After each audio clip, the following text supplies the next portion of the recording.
Hello students, आज हम लोग बात करेंगे ऑर्बिट और ऑर्बिटल पर। क्लियर? हमने आपसे कहा कि अगर कोई कहता है ऑर्बिट क्या है तो ऑर्बिट को हिंदी में कहते हैं कक्षा और ऑर्बिटल को हिंदी में कहते हैं कक्षक। तो अगर किसी ने आपसे कहा कक्षा क्या है तो आप जानते हैं किसी नाभिक के चारों ओर का वह पाथ है जहां पर इलेक्ट्रॉन क्या कर रहा है, मोशन कर रहा है। उस पाथ को क्या कहते हैं हम? ऑर्बिट। मेरी बात समझ आ रही है? अगर कोई कहता है कि ऑर्बिट क्या है, कक्षा क्या है, तो किसी नाभिक के चारों ओर का वह पाथ जहां पर इलेक्ट्रॉन क्या कर रहा है, मोशन, उस पाथ को क्या कहते हैं हम? कक्षा कहते हैं। आपको पता है इस ऑर्बिट को हम सेल भी कह सकते हैं।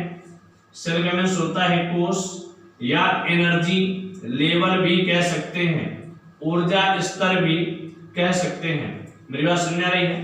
क्या कह सकते हैं? ऑर्बिट को कोश भी कहते हैं और एनर्जी लेवल भी कहते हैं। आपने देखा बोहर ने है KLMNOP नाम से संबोधित किया था कि ऑर्बिट को हम KLMNOP क्यों कोश के नाम से जानते हैं। लेकिन अगर यही बात करें हम ऑर्बिटल में, तो जैसे आपने पढ़ा कि किसी न्यूक्लियस के चारों ओर का वह त्रिज्यीय क्षेत्र जहां पर इलेक्ट्रॉन के पाए जाने की प्रोबेबिलिटी मैक्सिमम होती है, प्रोबेबिलिटी क्या होती है? मैक्सिमम, उसे क्या कहते हैं हम?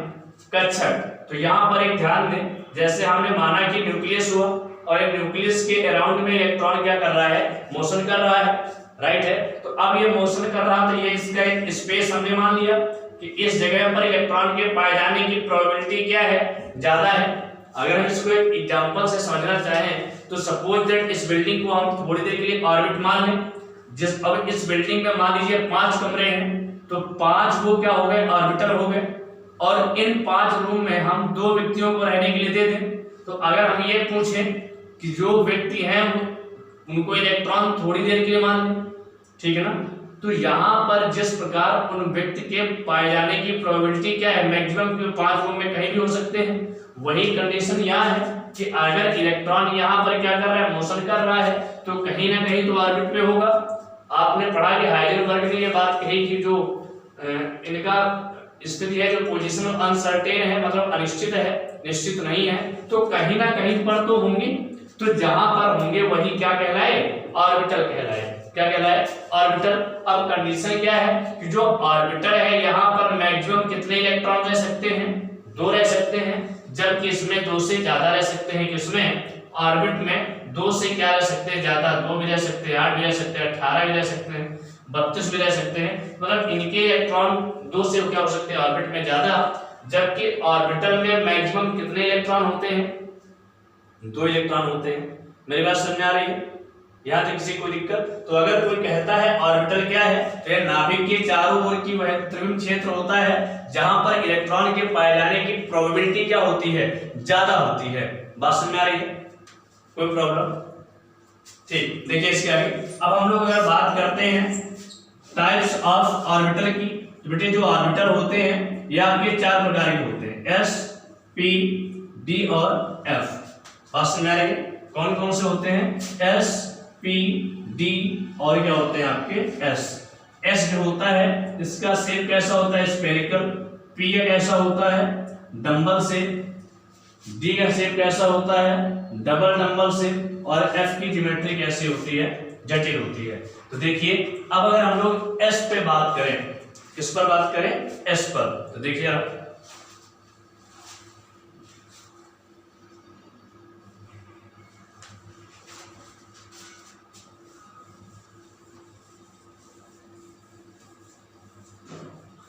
देखिए अब अगर हम लोग बात करें S ऑर्बिटल पर, S ऑर्बिटल पर, तो हमने कहा कि S ऑर्बिटल का शेप कैसा हुआ? सर्कुलर, ठीक है, ये हुआ आपका सॉरी स्फेरिकल हुआ, गोलाकार। अब यहाँ पर ध्यान दें, मैंने बोला S ऑर्बिटल का जो शेप हुआ बेटा कैसा हुआ? वो गोलाकार। लेकिन यहाँ पर ऐसे नहीं होता, वो इस तरह से होता है, ठीक है ना, इस तरह से। कहने का मीन्स यहाँ कहीं पर भी इलेक्ट्रॉन के पाए जाने की प्रोबेबिलिटी मैक्सिमम हो सकती है। अब मैं आपको बता दूं जो S ऑर्बिटल होता है ये नॉन डायरेक्शनल होता है। कैसा होता है? Non directional. कहने के मीन्स इसकी कोई डायरेक्शन नहीं होती। क्यों नहीं होती? जैसे मान लीजिए इस मार्कर की बात करूं मैं, अब इसको थोड़ी देर के लिए पेन लेट कर लूं, जिसमें अगर रिफिल है तो रिफिल के पाए जाने की प्रोबेबिलिटी क्या है? एक्स एक्सिस है, तो इसकी डायरेक्शन है कि एक्स डायरेक्शन में पाया जाएगा। अगर मैं यू कर दूं तो वाई डायरेक्शन में पाया जाएगा।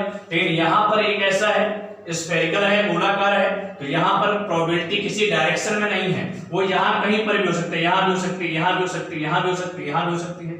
तो जो एस ऑर्बिटर होता है वो नॉन डायरेक्शनल होता है। कहने का मीन्स इसमें कोई डायरेक्शन नहीं होता। मेरी बात समझ आ रही है? तो बेटा अगर मैं बात करूं पी ऑर्बिटल की, तो पी ऑर्बिटल जो होता है इसका डंबल शेप होता है। कैसे शेप होता है? Dumbbell shape. ये रियल में अगर देखा जाए तो इलेक्ट्रॉन जो न्यूक्लियस का डिजाइन है वो इस बेसिस पर होता है। कहने का मीन्स इलेक्ट्रॉन के पाए जाने की जो प्रोबेबिलिटी है वो इस क्षेत्र में है, इस एरिया में है। तो इसको हमने क्या कहा? Dumbbell shape. क्या बोले इसको? Dumbbell shape. अब ये जो डायरेक्शनल है एक्स डायरेक्शनल, तो पी ऑर्बिटल जो होते हैं 3 पार्ट्स में डिवाइड किए गए, पी एक्स, पी वाई और पी जेड। कहने के मीन्स अगर यहाँ पर देखूं तो किस एक्सिस में है? एक्स एक्सिस में। वाई में तो है नहीं और ना ही ये जेड में है, तो इसके जो नोडल प्लेन हो गए वो क्या हो गया? Y Z. नोडल प्लेन यहाँ पर क्या हो गया? वाई जेड हो गया।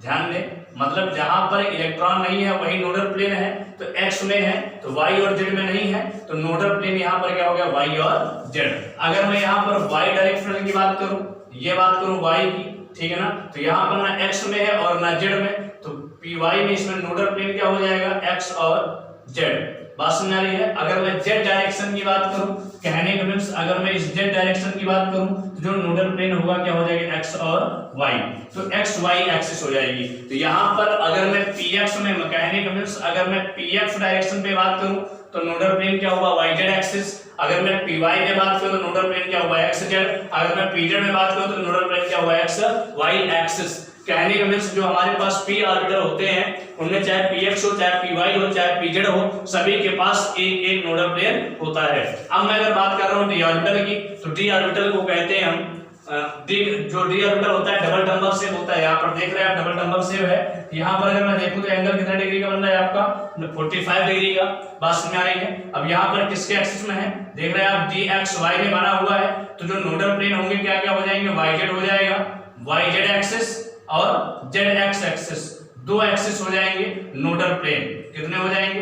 कहने का मीन्स इतने में तो इलेक्ट्रॉन है लेकिन इस एरिया में इलेक्ट्रॉन आपके नहीं है, तो जहां पर इलेक्ट्रॉन नहीं होते उसे क्या कहते हैं? हम नोडल प्लेन कहते हैं। तो आप एक सिंपल सी बात समझिए, अगर एक्स वाई में है इलेक्ट्रॉन है तो वाई जेड और एक्स जेड में इलेक्ट्रॉन नहीं होंगे। यहां पर देख रहे हैं डी वाई जेड, अगर वाई जेड में इलेक्ट्रॉन है तो एक्स वाई एक्सिस और एक्स जेड एक्सिस में क्या होंगे? इलेक्ट्रॉन नहीं होंगे। यहाँ पर एक्स जेड दिया हुआ है तो एक्स वाई में इलेक्ट्रॉन नहीं होंगे और किसमें नहीं होंगे? वाई जेड में इलेक्ट्रॉन नहीं होंगे, मतलब दो नोडल प्लेन यहाँ पर हो जाएंगे। अब मैं बात करूंगा D X square minus Y square की, तो यहाँ पर देख रहे हैं आप वाई में हाफ और किसमें हाफ है? एक्स में हाफ है, लेकिन यहाँ पर क्या है आपका? ये, तो इसको आप नाम नहीं दे सकते, इस बेसिस पर देखें तो यहाँ पर कितने नोडल प्लेन आपको मिल रहे हैं? दो, जहां पर इलेक्ट्रॉन पाए जाने की संभावना क्या सुन देखिए, एक ये हो गया आपका प्लेन और दूसरा प्लेन आपका ये हो गया, तो यहाँ पर भी नोडल प्लेन कितने पाए गए आपके? दो। लेकिन अगर यहाँ पर मैं बात करूं जो एरिया रखी हुई है तो यहाँ पर कैसा दिख रहा है आपको? सर्कुलर। कहने का मीन्स ये है, तो यहाँ पर नोडल प्लेन हमारे पास कितना होता है? 0।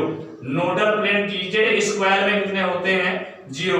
मेरी बात समझ आ रही है? तो कहने का मीन्स अगर मैं डी ऑर्बिटल में बात करूं तो हमारे पास डी एक्स वाई हो, चाहे डी वाई जेड हो, चाहे डी एक्स हो, चाहे D X square minus square हो, इन सभी कक्षकों में जो नोडल प्लेन होते हैं हमारे पास कितने होते हैं? 2। लेकिन डी जेड स्क्वायर में कितना होता है? 0। बात समझ आ रही है?